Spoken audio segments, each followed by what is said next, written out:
안녕하십니까? 예, 날씨가 많이 따뜻해진 것 같습니다. 우리 옆 사람과 이렇게 인사하면 좋겠습니다. 주님은 반드시 다시 오십니다. 믿으시죠? 주님은 반드시 다시 오십니다. 예수님께서는 마태복음 24장 처음부터 예루살렘의 멸망에 대해서 제자들에게 말씀해 주셨습니다. 24장 3절을 보면 제자들은 예수님께 물었습니다. 어느 때에 이런 일이 있겠사오며 또 주의 임하심과 세상 끝에는 무슨 징조가 있사오리까? 물론 언제 정확하게 이 일이 일어나게 될지는 예수님은 말씀해 주시지 않았습니다. 그러나 예수님은 그날에 있을 징조에 대해서는 여러 가지로 말씀해 주셨습니다. 방금 읽은 24장 25절에서도 예수님은 분명하게 말씀하십니다. 보라, 내가 너희에게 미리 말하였노라. 나중에 이런 이야기를 할 사람이 있겠죠. 주님, 저는 억울합니다. 저는 못 들었습니다. 혹은 이렇게 말할 수 있을 것입니다. 주님, 이 정도일 줄은 몰랐습니다. 너무 심한 환난입니다. 그러나 예수님은 이때 이렇게 말씀하실 것입니다. 보라, 내가 너희에게 미리 말하였노라. 예수님은 분명히 미리 말씀하셨습니다. 아멘. 그러므로 우리는 예수님께서 직접 말씀하신 한마디 한마디를 잘 살펴보고 또 그 말씀의 토시 하나까지 정확하게 기억해야 하는 것입니다. 우리 21절, 본문 21절 말씀 같이 한번 읽어볼까요? 시작. 이는 그때 큰 환난이 있겠음이라. 창세로부터 지금까지 이런 환난이 없었고 후에도 없으리라. 아멘. 오늘 설교의 제목은 큰 환난이 올 것입니다 입니다. 어떤 환난이라고요? 큰 환난입니다. 예수님께서 큰 환난이라고 하셨다면 정말로 큰 환난입니다. 그러면 우리는 이런 경고의 말씀을 들을 때 어떻게 준비해야 할까요? 오늘 본문을 보면 첫째로 세상 것에 미련을 두지 말아야 합니다. 물질주의적인 가치관을 버려야 한다는 것입니다. 15절을 보십시오. 그러므로 너희가 선지자 다니엘이 말한 바. 예수님 자신께서 말씀하시는 큰 환난이 갑작스럽게 처음 말씀하시는 것이 아니라고 말씀하고 있습니다.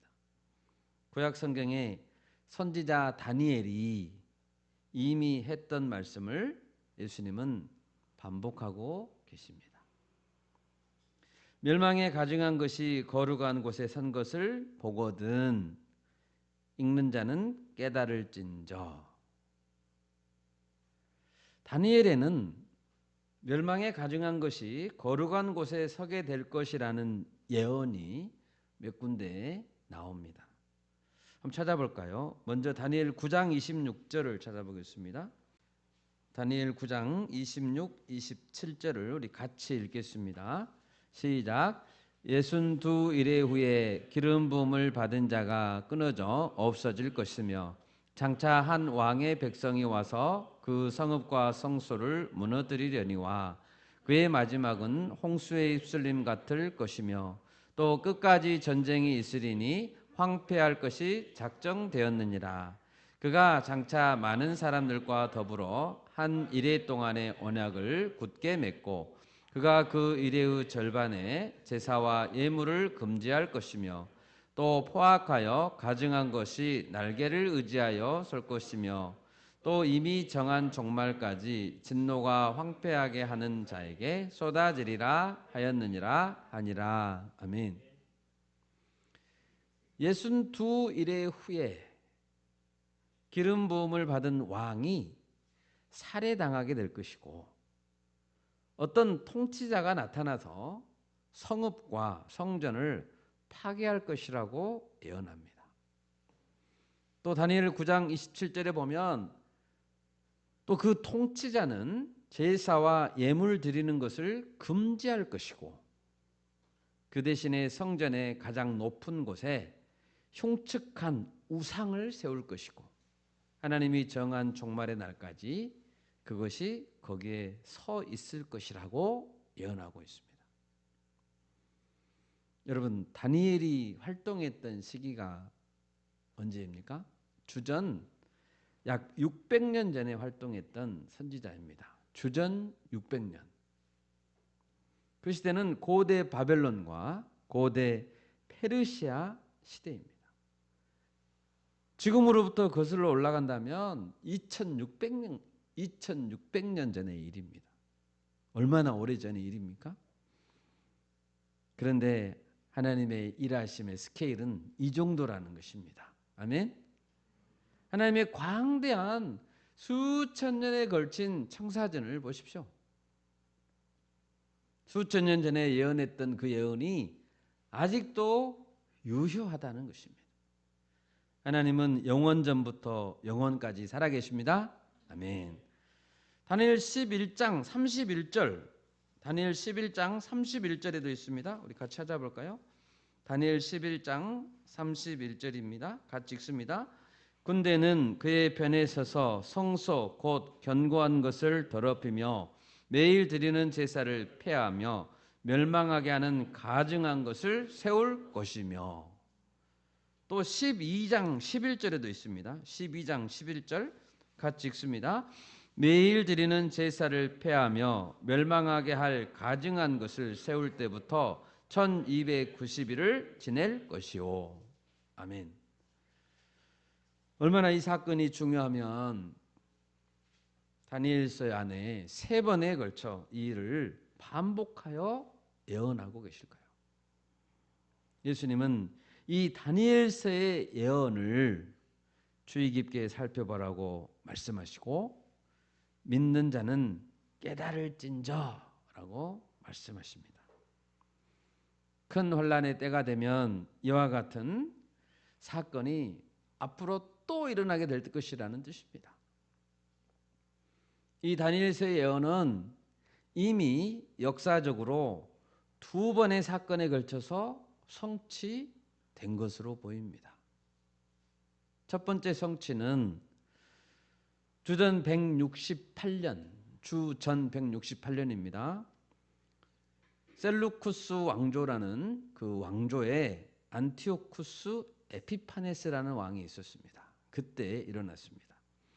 이 안티오쿠스 에피파네스라는 왕은 거룩한 성전의 제단에서 제우스 신에게 제사를 드렸는데 돼지를 제물로 바쳤습니다.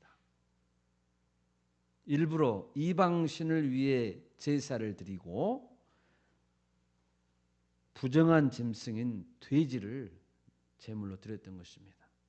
그것은 거룩한 성전을 모독하려는 가증한 행위였습니다. 두 번째 성취는 주후 70년에 일어났습니다. 주후 70년. 그때 로마 군대는 예루살렘을 파괴하고 성전을 모독했습니다.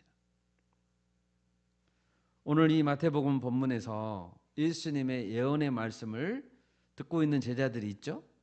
그리고 그 주변에 있는 유대인들은 AD 70년이니까 약 30-40년 후면은 로마 군대가 예루살렘을 파괴하고 성전을 모독하는 것을 두 눈으로 직접 지켜보게 될 것입니다. 그리고 이 시간 바로 우리에게도 예수님은 경고하고 계십니다. 가장 최종적이고 가장 극악무도한 신성모독은 아직 일어나지 않았습니다. 그리고 곧 올 것입니다.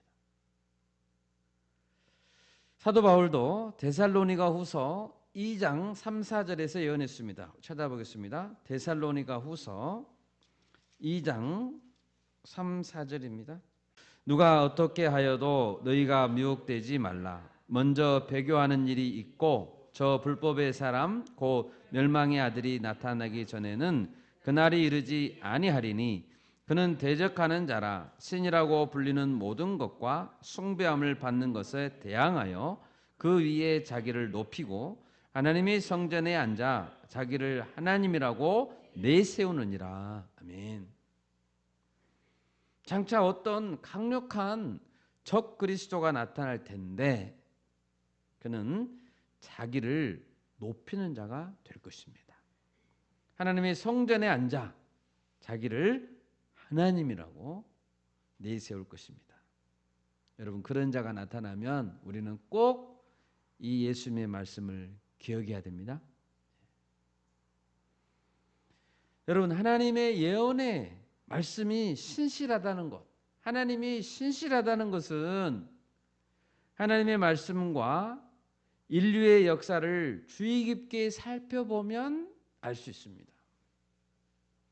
성경 말씀은 어떤 사실을 예고할 때, 예언할 때 먼저 예고편을 보여줍니다. 1차로 성취됩니다. 예고편이라고 해서 결코 무시해서는 안 됩니다. 그리고 나중에는 진짜 본편이 나타납니다. 다니엘의 이 예언의 말씀은 두 번의 예고편이 있었고 성취됐습니다. 그 두 번의 사건도 엄청난 사건이었죠. 그런데 이 두 사건은 장차 우리가 보게 될 혹은 우리 다음 세대가 보게 될 본편에 비교하면 아무것도 아니라는 것입니다. 이미 두 번의 그 일이 성취되었기 때문에 우리는 장차 이런 일이 일어날 것을 믿을 수 있는 것입니다.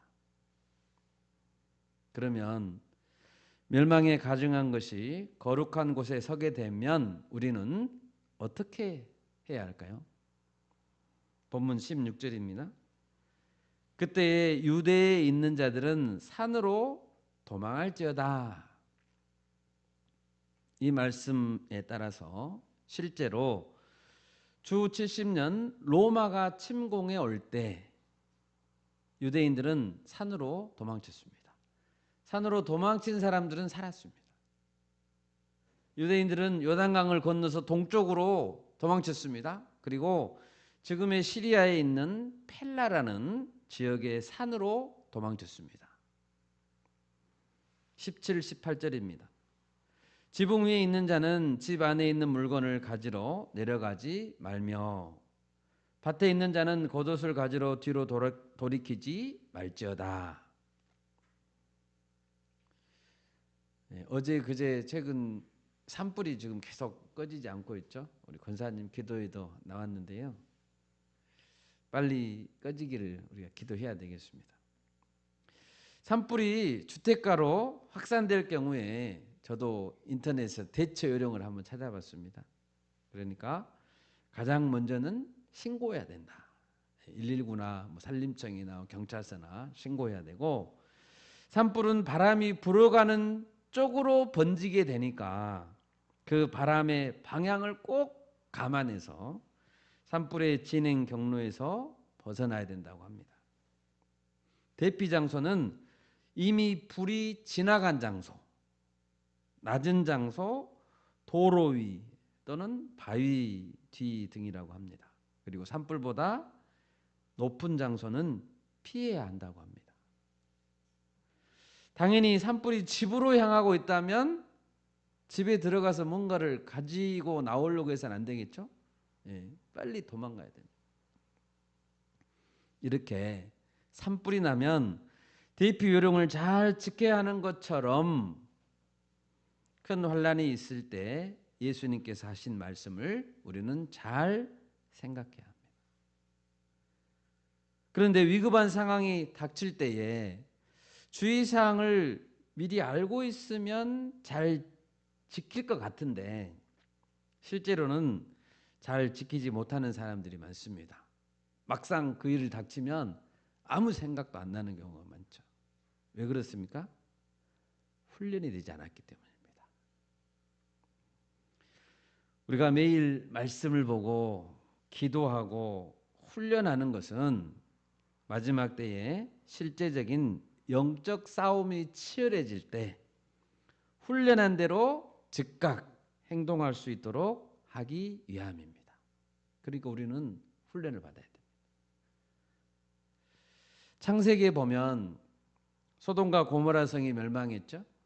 그럴 때 사람들은 멸망의 경고에 대해서 어떻게 생각했을까요? 창세기 19장 14절을 찾아보겠습니다. 롯이 나가서 그 딸들과 결혼할 사위들에게 말하여 이르기를 여호와께서 이 성을 멸하실 터이니 너희는 일어나 이곳에서 떠나라 하되 그의 사위들은 농담으로 여겼더라. 이 성을 멸할 것이다 라고 말했는데도 농담으로 여겼다는 것이죠. 농담으로 알았던 두 사위는 결국 심판당하고 말았습니다. 여러분, 우리는 큰 환난이 있을 것이다 라는 예수님의 말씀을 명심해야 합니다. 심지어 롯과 함께 떠나던 그의 아내는 어떻게 됐습니까? 롯의 아내는 뒤를 돌아보므로 소금 기둥이 됐습니다. 소돔 성에 두고 온 것들이 생각이 났던 모양입니다. 미련이 남았던 모양입니다. 그래서 뒤를 돌아보며 아쉬워하고 있을 때 하나님은 그 아내를 소금 기둥으로 만들었습니다. 물질주의의 우상에 빠져 있다면, 물질에 연연하고 있다면 우리는 그것을 빨리 벗어나는 훈련을 해야 됩니다. 밭에 있던 사람들은 겉옷을 가지러 집으로 가지 말아야 됩니다. 그 당시 겉옷은 매우 중요했습니다. 유대 지역은 일교차가 심한 지역이기 때문에 밤에는 몹시 추웠다고 합니다. 그래서 겉옷이 없다면 밤에 동사할 수도 있습니다. 그래서 구약의 율법에 보면 겉옷은 절대로 저당 잡지 말아야 된다라고 말씀하고 있습니다. 그런데 그런 필수적인 겉옷이라 할지라도 가지러 가지 말라고 하십니다. 왜요? 가지러 갔다간 죽을 수도 있기 때문에. 여러분, 우리가 말씀 훈련을 통해 마지막 때를 잘 준비할 수 있기를 기도합니다. 아멘. 세상의 것에 미련을 두지 않기 위해 우리는 계속 훈련해야 됩니다. 하늘의 보화를 쌓는 훈련을 계속할 수 있기를 바랍니다. 두 번째로, 우리는 예수님의 경고를 받고 어떻게 준비해야 될까요? 우리는 하나님께 기도하고 하나님을 믿어야 합니다. 우리는 먼저 기도해야 됩니다. 20절을 보면 너희가 도망하는 일이 겨울에나 안식일에 되지 않도록 기도하라 라고 말씀합니다. 특히 겨울 시즌에는 날씨가 더 춥습니다. 그래서 겨울에 이 일이 있지 않기를 위해서 기도해야 된다는 것이죠. 22절을 보십시오. 하나님께서는 택하신 자들을 위해 그 날들을 줄여주신다고 말씀합니다. 그러므로 우리는 그 환난이 정말 곤란한 때 일어나지 않기를 위해서 기도해야 되고, 기도하면 들어주시니까요. 기도해야 되고, 또 그 환난 날을 줄여주시도록, 그리고 믿음으로 잘 감당할 수 있도록 끊임없이 기도해야 됩니다. 뿐만 아니라 우리는 반드시 이런 일이 있을 것이라는 사실을 믿어야 합니다. 하나님의 말씀을 믿지 않는 자들은 그런 환난 날이 오지 않을 것이라고 생각합니다. 우리 베드로후서 3장 3절과 4절을 읽겠습니다. 먼저 이것을 알지니 말세에 조롱하는 자들이 와서 자기의 정욕을 따라 행하며 조롱하여 이르되 주께서 강림하신다는 약속이 어디 있느냐? 조상들이 잔 후로부터 만물이 처음 창조될 때와 같이 그냥 있다 하니. 사도 베드로는 말세에는 조롱하는 자들이 있을 것이다 라고 말합니다. 성도들을 조롱합니다. 그들은 돈을 사랑하고 자기 만족을 위해 사는 사람들입니다. 그들은 믿지 않는 자들은 믿는 자들을 조롱합니다. 주께서 강림하신다는 약속이 어디 있느냐? 아무것도 변한 것이 없는데 도대체 언제 오신다는 거냐? 그리스도는 오지 않는다. 이렇게 조롱합니다. 그러면서 더 대범하게 죄를 범합니다. 심판이 온다는 것을 믿지 않으니까 마음 놓고 회개하지 않고 죄를 짓는 것이죠. 그러면서 세상 사람들은 알 수 없는 자연재해나 사고가 일어나도 그것은 단지 자연 현상일 뿐이다 라고 말합니다. 마치 다 아는 것처럼 그들은 말하지만 그들은 만물이 질서 있게 유지되는 이유, 우주의 기원을 가설로밖에 설명할 수 없습니다. 그들은 설명할 수 없습니다. 그러나 성경은 우리에게 설명해 줍니다. 아멘. 우리가 반드시 하나님의 창조하심을 믿읍시다. 아멘. 전 우주적인 통치하심 그리고 그리스도의 다시 오심을 믿을 수 있기를 바랍니다.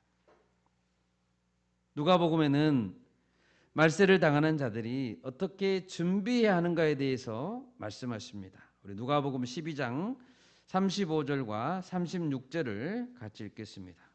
허리에 띠를 띠고 등불을 켜고 서 있으라. 너희는 마치 그 주인이 혼인집에서 돌아와 문을 두드리면 곧 열어주려고 기다리는 사람과 같이 하라. 아멘.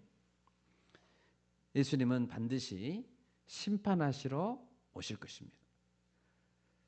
우리 이렇게 기도합니다. 그의 나라와 그의 의를 구하라 라는 예수님 말씀을 순종해서 그렇게 기도합니다. 그의 나라를 구하라는 명령에 순종하는 사람들은 예수님의 나라가 오실 것을 간절히 기대하고 있어야 합니다. 허리에 띠를 띠고 있으라. 이 말씀은 명령에 즉각적으로 행동할 수 있도록, 명령이 떨어지면 즉각 행동할 수 있도록 복장을 갖추고 있으라는 뜻입니다. 허리에 띠를 띠고 있으라. 하나님의 명령이 있다면 언제든지 심부름을 하거나 또는 갔다 오라고 하면 달려가기 위해서 준비하고 있으라는 뜻입니다. 이것은 준비된 종의 자세입니다. 주인이 예상보다 빨리 오실 수도 있고 또 늦게 오실 수도 있습니다. 그것은 종이 알 바가 아닙니다. 이 말씀을 듣고 있었던 1세기의 사도들 또 성도들은 예수님께서 승천하신 후에 그들이 살아있을 때 예수님이 다시 오실 것이다. 다시 오실 수도 있다라고 기대했을 것입니다. 그런데 예수님은 오시지 않았습니다.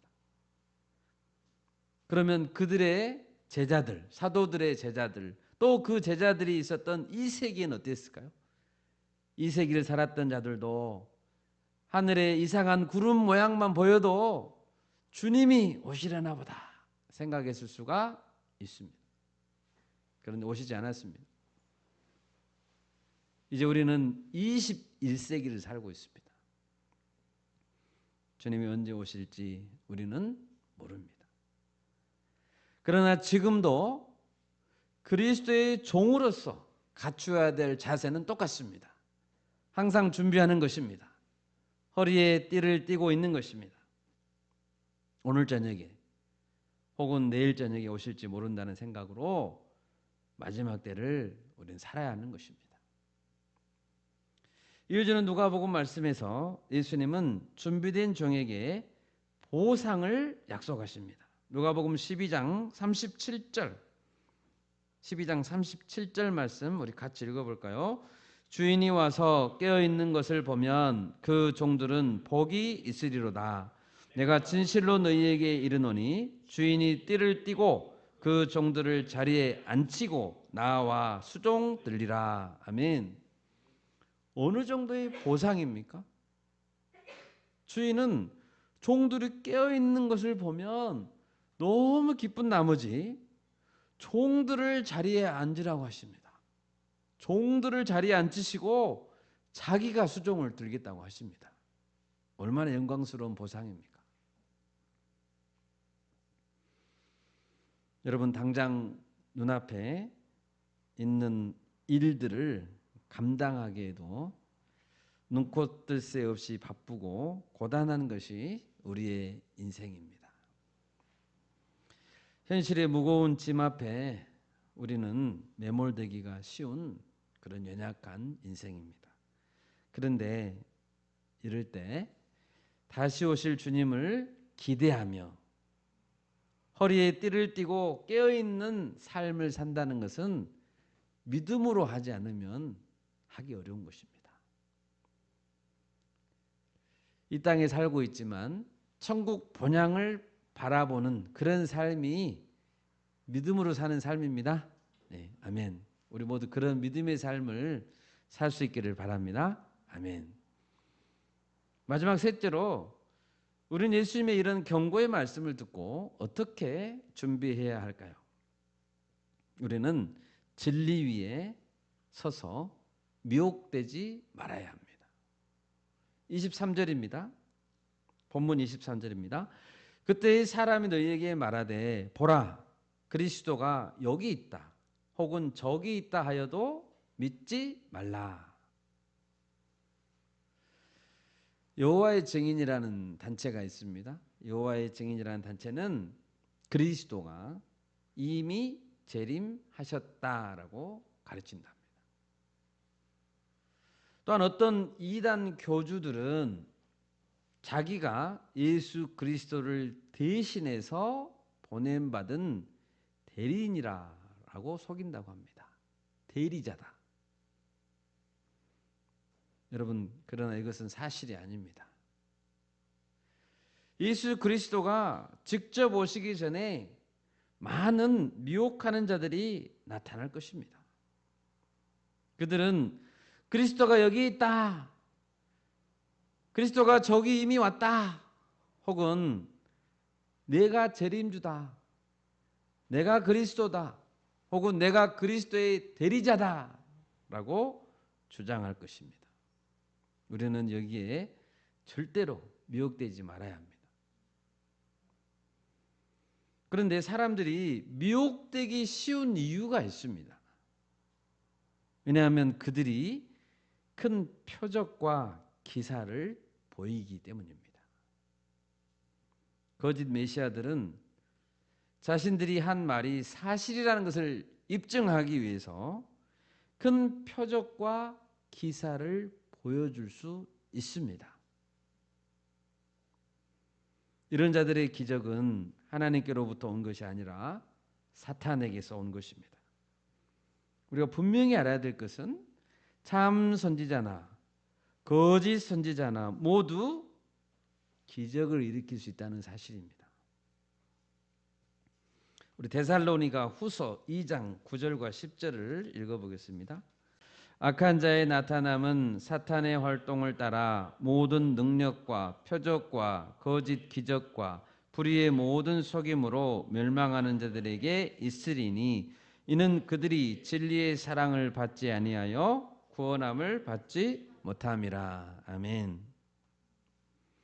사탄의 활동이 반드시 나타날 것입니다. 능력, 표적, 거짓 기적, 불의의 속임수가 나타날 것입니다.